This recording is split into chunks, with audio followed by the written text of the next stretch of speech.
No nos gusta tanto hablar de COVID, pero ya se convirtió en un sabor de nuestra realidad y nos ha permitido grandes avances, grandes colaboraciones como lo ha sido el desarrollo de las distintas vacunas y también nuevos hallazgos que nos van a permitir estar más preparados o prever de mejor forma el futuro. Uno de ellos es el liderado por el Instituto de Ciencias Biomédicas de la Universidad de Chile, que fue destacado por la famosísima revista Nature. Esta investigación entrega evidencia sobre cómo las distintas cepas del virus evaden la protección que entregan algunas de las vacunas, lo que permite para nosotros proyectar escenarios futuros en el curso de la emergencia sanitaria. Para hablar sobre esto, estamos con Mónica Acevedo, primera autora de este estudio. Muchas gracias por estar aquí, Mónica. Muchas gracias por invitarme. Bueno, cuando yo me introduje en el tema, hice el intento nada exitoso de tratar de entender el artículo de la revista Nature, para después tratar de entender los artículos que se habían escrito sobre esto. Por lo tanto, vamos a hacer pedagogía básica en esta entrevista y queremos entender cómo hicieron la investigación y por qué este hallazgo es relevante. Voy a partir por tu segunda pregunta. ¿Por qué este hallazgo es relevante? Porque sobre todo el año pasado, que había un montón de evidencia que se publicaba semanalmente o diariamente inclusive, acerca de esquemas de vacunación, pero con variantes, ¿cierto?, que no circulaban acá en Chile. Y con esquemas de vacunación que tampoco eran los que se utilizaban acá en Chile. O sea, en el fondo sabíamos cómo le iba a la Sinovac, pero en Europa o en Estados Unidos, pero o cómo le iba a la Pfizer o cómo le iba a la Moderna, que no la teníamos nosotros, teníamos muy poco. Entonces, nuestro principal objetivo fue primero estudiar cómo iba Sinovac, ¿cierto?, con las variantes que estaban circulando acá en Chile. Ya, déjame detener ahí, porque estamos acostumbrados en el mundo a funcionar con cohortes, que son estos grupos de humanos en torno a los cuales se estudian un montón de cosas, que son de Estados Unidos, que son de Europa, y regirnos de acuerdo a lo que se aprende de esas cohortes. ¿Cuál es la relevancia de que ustedes hayan localizado ese estudio acá en Chile? Lo que pasa es que teníamos un esquema de vacunación que era diferente a lo que se utilizaba en Estados Unidos, lo que se usaba en Europa, y además que las variantes que circulaban en Chile también eran diferentes. Habían variantes que no circulaban en Chile y habían variantes que eran específicas de Chile o de Sudamérica, pero que no circulaban en otras partes del mundo. Y también los chilenos son distintos, claro, biológicamente, hay toda del una resto de las poblaciones. Claro, hay toda una genética, todo, digamos, que puede hacer que una población responda diferente su respuesta inmune en relación a otra. Ya. Cuéntanos primero cómo hicieron el estudio. Nosotros lo que hicimos fue armar un pseudotipo viral, y lo que es un pseudotipo, que aquí yo traje un ejemplo para poder explicarlo. Eso es un virus, partamos por ahí. Esto es un virus, pero es un virus que tiene dos partes diferentes. Una parte interna, que es de VIH, que tiene algunas mutaciones, y que además dentro de su material genético va a tener un gen contra la luciferasa de luciérnaga. A ver, déjame volver a traducir ese punto. Ustedes le meten un gen que le sacan a la luciérnaga y que brilla, por lo tanto. Claro, que cuando el virus va a entrar a la célula va a generar luz y nosotros lo podemos medir. Y por eso eligen ese gen y no un gen de otro tipo de Porque animal. Es muy sensible usar este insecto. Gen. Hay otro tipo de genes, por ejemplo, que producen fluorescencia. Bioluminiscencia, claro. Claro, pero este es mucho más sensible para poder detectar. O sea, nos genera, digamos, una mayor sensibilidad. Ya, entonces le meten el gen de la luciérnaga adentro mismo. Claro, adentro del genoma del VIH, que también tiene unas mutaciones para no serlo patogénico. ¿Por qué eligen VIH? VIH porque básicamente es fácil de trabajar en un laboratorio de bioseguridad nivel 2 y digamos, también tiene que ver con la línea de investigación de nuestros investigadores que estamos asociados en la universidad. Para, así en términos súper sencillos, el VIH es un virus para trabajar con él más seguro que el SARS-CoV, por ejemplo. El SARS-CoV-2 se necesita un nivel de bioseguridad 3 para poder trabajarlo en un laboratorio. En cambio, el VIH con las modificaciones que tiene, recuerden que no un VIH completo, se necesita un nivel de bioseguridad 2, que es lo que sí contamos en el programa de virología donde hicimos todo el trabajo. Esto es relevante porque no necesariamente las personas sabemos que hay unos ciertos estándares para trabajar con virus, justamente por el peligro que podría surgir, que aparece en todas las películas de terror del futuro, de que se escapan los virus y empiezan a contaminar poblaciones o mutaciones del virus y generan las películas que hemos visto, digamos. Claro, ya. así es. Dicho eso, ya, seguimos. Entonces, la luciérnaga más el VIH. Claro, con el VIH mutado, pero la parte externa del virus es del coronavirus. Entonces, estas proteínas, por ejemplo, son la proteína spike del coronavirus. Que es de donde se agarra en el fondo. Claro, que esta proteína es esencial para poder reconocer el receptor de la célula y poder entrar a la célula y multiplicarse el virus.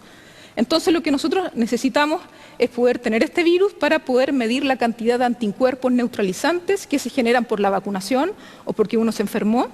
Esos anticuerpos se van a unir a esta proteína.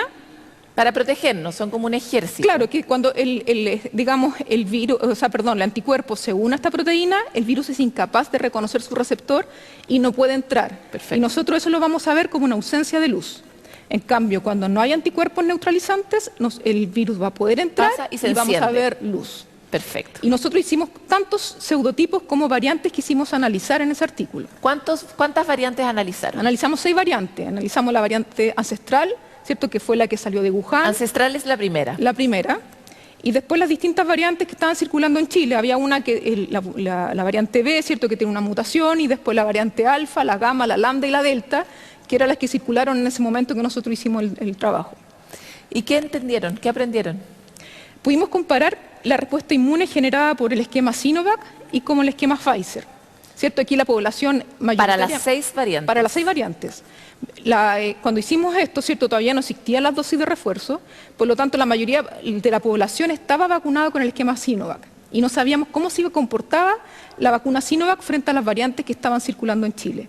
Y pudimos, por ejemplo, ver que era un poquito esperable, sí, que la inmunidad se va perdiendo o las variantes van escapando de la respuesta inmune generada por ambas vacunas, pero mucho más por Sinovac que por Pfizer. O sea, Pfizer finalmente es más eficiente como vacuna frente a las distintas variantes hasta ahora. Sí, de hecho genera una respuesta inmune mucho más fuerte en comparación a Sinovac. No sé si es pertinente la pregunta, pero te la voy a hacer igual. Si uno tiene un esquema de vacunación Sinovac, pero refuerzo Pfizer, ¿qué es lo que prima? Lo que pasa es que, digamos, los mejores esquemas de vacunación son los esquemas heterólogos, que significa que tú utilizas más de una vacuna. Que combinas elementos. Combinas diferentes tipos de vacunas, y eso es muy bueno. Y eso nosotros no lo hemos medido aquí en este trabajo, ¿cierto? Solamente vimos como esquema inicial, ¿cierto?, como esquema de base, no como dosis de refuerzo, pero lo más probable es que con dosis de refuerzo el escape inmunológico sea mucho menor. En todo caso, todos prácticamente tenemos un esquema mezclado de vacunas. Nadie tiene así es como ha operado el sistema, digamos. Claro, existe alguna población más pequeña que tiene, por ejemplo, todo Pfizer, que tuvo el esquema de vacunación inicial Pfizer y ha tenido su refuerzo Pfizer. Pero todos los que tuvimos Sinovac en algún momento ya deberíamos tener, sí que tenemos las vacunas al día, ¿cierto?, tener Pfizer también o Moderna, ¿cierto? ¿Y de qué forma esto cambia o confirma las hipótesis que sabíamos respecto de los estudios que se hacen en Europa o en Estados Unidos? ¿Es distinto lo que estaba ocurriendo en Chile que lo que ocurrió en el resto del mundo?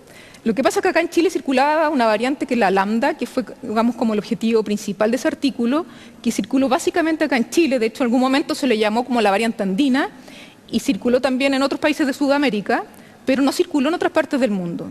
Entonces no había ninguna información acerca de cómo las variantes, cómo las vacunas podían escapar o ser tan eficientes contra esa variante. Y eso fue algo bastante fundamental, ¿cierto?, en ese artículo. Y lambda en particular era igual, en el fondo Pfizer era más efectivo frente a lambda, que también fue una constante en el fondo. O sea, Pfizer, si nosotros la comparamos con la ancestral, igual pierde un poquito de fuerza en relación a las variantes, pero sigue siendo, digamos, buena para cada una de las variantes que estudiamos. Ahora, ¿para qué nos sirve esto a futuro? Es que humanos corrientes como uno, yo sé que para los científicos estos son grandes avances. ¿Para qué nos sirve a nosotros este tipo de avances? Esto te puede servir fundamentalmente para poder proyectar, por ejemplo, qué puede pasar. Si tú tienes una variante que te escapa mucho de la respuesta inmunológica, ¿cierto?, que generan las vacunas, tú puedes decir que esa variante se va a expandir más rápidamente o que podría ser incluso más patogénica, si escapa mucho, digamos, de la inmunidad frente a vacuna, incluso frente a infección natural. ¿Y estas 6 variantes que ustedes estudiaron, hubo alguna que fuera particularmente eficiente para escapar? Delta fue la que más escapó. Y de hecho, después Delta desplazó a Lambda y a Gamma, que fueron las que primero analizamos. Lo que pasa es que en este artículo también la pandemia es tan dinámica que nosotros teníamos el artículo listo con Lambda y Gamma, pero resulta que en ese momento también empezó a aparecer Delta y ahí tuvimos que incluir también Delta en el artículo. Y cuando nos aprobaron el artículo ya apareció Omicron, pero ahí ya teníamos que cerrar en alguna parte. Hoy día están las subvariantes de Omicron, entonces podría ser eternamente infinito. Bueno, qué bueno que planteas esto, porque esa es nuestra siguiente preocupación, que en tu experiencia, ¿vamos a tener que seguir viviendo 5 años más con la pandemia? Sí, o sea, yo creo que nos queda un tiempo todavía con pandemia, probablemente los casos graves van a empezar a disminuir, pero ahora estamos viendo que estamos empezando otro brote más acá en Chile y en el mundo también se han visto, porque mientras, digamos, haya una alta circulación viral van a seguir apareciendo variantes. Y eso, las variantes hace que, digamos, ya sea por infección o por vacunación, uno pierda inmunidad o por el tiempo. También la inmunidad se va perdiendo a lo largo del tiempo. ¿Qué es lo que qué pensamientos te surgen a ti en relación al, por ejemplo, la aparición de la viruela del mono? Porque, nuevamente, desde el lugar civil, uno no sabía que en realidad era tan obvio que en cualquier momento podía venir una pandemia. Ahora que ya han pasado 2 años y pucha que hemos hablado del COVID, ya sabemos que era súper predecible a propósito de distinta evidencia, de muchos hallazgos alrededor del mundo y que simplemente como planeta no quisimos hacernos cargos de esa tarea. Sí. Pero ahora surge la viruela del mono y uno dice otra, terrible, que va a ser... ¿Qué opinas tú desde tu campo de este tipo de apariciones y de la frecuencia en la que se está dando? Claro, o sea, la viruela del mono no es una enfermedad nueva, no es una infección nueva, una infección que se ha descrito en los humanos desde el año 70 aproximadamente. Pero se está expandiendo de una forma rara. Claro, lo que pasa es que siempre ha estado como que ha sido de una enfermedad exclusiva de África y los casos como importados siempre han generado algunos brotes pequeños. Ahora este brote es un poquito más importante de los brotes anteriores que han habido en Estados Unidos, en Europa también han habido pequeños brotes pequeñitos. Ahora se ha expandido un poquito más. Eso hay que ver bien por qué, si tiene que ver con conducta humana o tiene que ver con que el virus cambia un poco o con el mecanismo de transmisión es diferente. Eso hay algo que hay que, digamos, analizar en el transcurso de estos días. Ya, pero no te veo particularmente estresada. No, es un virus que produce una enfermedad leve, ¿cierto? En África tiene una mortalidad de alrededor del 1% digamos, del tipo de virus que está circulando, digamos, fuera de África. Pero este virus ha sido el mismo que causante de brote en Estados Unidos anteriormente, donde había mortalidad cero. Entonces produce una enfermedad leve, que es como una viruela, como la viruela humana, pero en forma mucho más leve, y que también la transmisión es mucho más dificultosa, digamos, que por ejemplo que el COVID, que nosotros mismos podríamos estar aquí transmitiendo. Tiene mucho talento para Claro, en cambio el virus de la viruela cuesta mucho más transmitirlo, tienes que estar en contacto demasiado estrecho, muy cerca de una persona, ya sea porque son gotitas muy grandes de la saliva o porque tienes contacto con las lesiones, pero el contacto es mucho más cercano. Bueno, de alguna manera nos tranquilizamos, nos encanta tenerte aquí, Mónica, ojalá te tengamos más adelante también. Ya, muchas gracias. Yo encuentro fascinante el esquema, ¿no? Y ver cómo lo hacen y lo del gen de la luciérnaga. Encuentro que es impresionante a lo que hemos llegado. Es como pequeños caballos de Troya que vamos modificando para comprender más de la ciencia. Fascinante.